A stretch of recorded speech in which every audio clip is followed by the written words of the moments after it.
Hello, New Wave of British Heavy Metal.com here. Today it's the 20th of October 2024. Little quick favour, if I can be so bold as to ask you for one, and that's if you wouldn't mind please subscribing to the channel, because that would be big help and appreciated. So click the button if you wouldn't mind. Today got a little bit of quite excellent prog for you. Frant1c. I know it's spelt with a 1, but I'm going to pronounce it, you know, the I is a 1 is an I, or vice versa anyway, Frant1c, right? So it's not a typo in the title or on the cover there. Now, the person behind this is Anne-Claire Rallo, who, if you have heard of her band Nine Skies, you'll know who Anne-Claire is. And this is her solo project, right, which is running alongside Nine Skies. Now, Anne-Claire's very busy, not only with Nine Skies and Frant1c, but she also runs Bad Dog Promotions. And I thank her again for sending me regularly releases from Bad Dog, and also for sending me Frant1c to have a look at as well. So what's it all about, you're probably wondering now. You're probably saying, stop rambling and get on with it, so I will.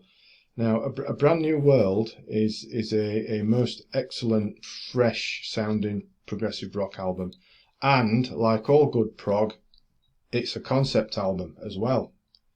So nothing not to like, right? And unraveling over the course of the album is the story of two main characters named Charlie and Hope. Now, they've spent all their lives together until one day Charlie wakes up alone in a different and devastated world. So he sets off to find Hope, and along the way reflecting on feelings and questions which are as universal as they are personal to each of us, as it states on in a cover of the CD. Now, the whole thing is quite sublimely written and composed. Brings in many different styles as the music ebbs and flows this way and that, and it always holds the attention throughout. I mean, the more I've listened to this over the past few days, the more I've discovered, and the more my ears have picked up, and the more I'm enjoying it. And the two vocalists play their parts with quite some conviction, and it's all quite hauntingly emotional at times as well. There's a lot going on here. So what we got musically? Well, we've got a spoken word and a sort of a gentle atmospheric opener in Prologue, which sets the scene. And then we go to Come Back to Earth, which is all sort of swirly and keyboardy, and it'll make you a bit nostalgic for a spot of classic Pink Floyd. Well, it did me a little bit anyway.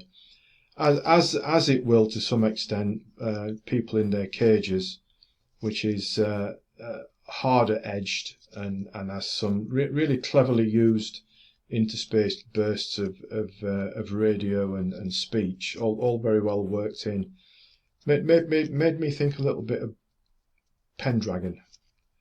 What we got next? Where have you been? This broods away nicely with some gentle piano. There's some nicely paced interplay with the guitar and all of the washes of keyboards going on, and a quite marvellous saxophone solo. So something a little bit different there.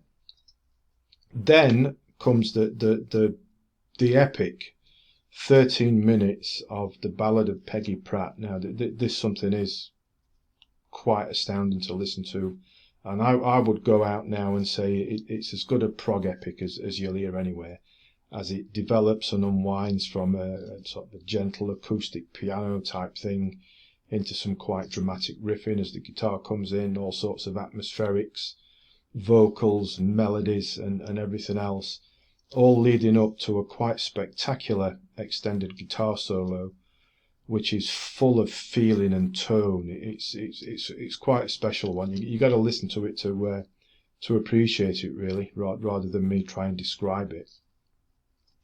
What else we got going on? Sweet Confusion, quite emotional, and then on the Rum brings back in some spiky guitar chords and some strong melodies. It's quite catchy. Other than the Peggy Pratt On the Run's probably my favourite on the album. Take a little time and a new path, play out the concept leading up to the closing bookend of Epilogue, which is similar in style to the opener of Prologue. Now, Anne-Claire, as I've mentioned already, Anne-Claire here has put together quite a very, very clever, well thought out, well written, produced and performed album for her initial solo offering. I recommend it thoroughly, particularly if you're looking for some fresh sounding, modern, tasty prog with lots going on and lots of nuances to it as well. Double thumbs up from me. Various formats available from Frant1c's BandCamp page, which I will put a link to underneath in the description. So do go along and check it out. Please do subscribe to the channel before you go, if you wouldn't mind, because that'd be marvellous. And as always, thanks for listening, thanks for watching, and take care.